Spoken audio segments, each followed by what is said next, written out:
Hi friends, నేను మీ శివరామ్ని. నేను ఈరోజు మీ ముందుకు తీసుకొస్తున్న టాపిక్ ఐఫోన్ హ్యాక్ అవుతుందా. ఏంటి బాబా అన్న ఇంకోసారి అన్న? అవునండి, ఐఫోన్ కూడా హ్యాక్ అవుతుంది. మనం కరెక్ట్గా సెట్టింగ్స్ కానీ మనం చేసుకోకపోతే ఐఫోన్ ఏంటి ఏ ఫోన్ అయినా హ్యాక్ అవుతుంది. ఇది నిజమండి. మీరు మీ ఫోన్ మీ సెక్యూర్గా ఉండాలంటే నేను చెప్పబోయే ఈ 3 టిప్స్ పాటించండి. మీ ఐఫోన్ ఖచ్చితంగా హ్యాక్ అవ్వదు. దాని ముందర మీరు నా ఛానల్ని సబ్స్క్రైబ్ చేసుకోకుండా ఇంకా ఉంటే దయచేసి మా ఛానల్ని సబ్స్క్రైబ్ చేసుకొని అండ్ బెల్ బటన్ నొక్కండి. సెట్టింగ్స్ మీద క్లిక్ చేసి అక్కడ వైఫై అనే ఆప్షన్ మీద క్లిక్ చేయండి. తర్వాత స్క్రోల్ అప్ డౌన్ చేశారంటే ఆటో జాయిన్ హాట్స్పాట్ ఉంటుంది, క్లిక్ చేయండి.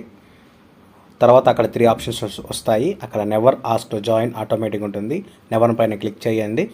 ఇప్పుడు మన ఐఫోన్ మొబైల్ పూర్తి సేఫ్ సైడ్లో ఉంటుంది. ఎందుకంటే మనం పబ్లిక్ ప్లేసెస్లో వెళ్ళినప్పుడు అక్కడ పబ్లిక్ హాట్స్పాట్స్కి మన ఐఫోన్ మొబైల్ ఆటోమేటిక్గా కనెక్ట్ అయిపోవడం వల్ల స్కామర్స్ అనేవాళ్ళు మన ఇన్ఫర్మేషన్ని, మన కాంటాక్ట్స్ని, మన పూర్తి ప్రైవసీని వాళ్ళంతా హ్యాక్ చేసేసి మనకి ఇబ్బంది కాకుండా ఉండాలంటే ఈ సెట్టింగ్స్ అనేది మీరు ఎనేబుల్ చేసుకోండి. ఇన్ఫర్మేషన్ మీకు నచ్చట్లయితే please subscribe and like, share my channel. Sign off to మీ శివరామ్.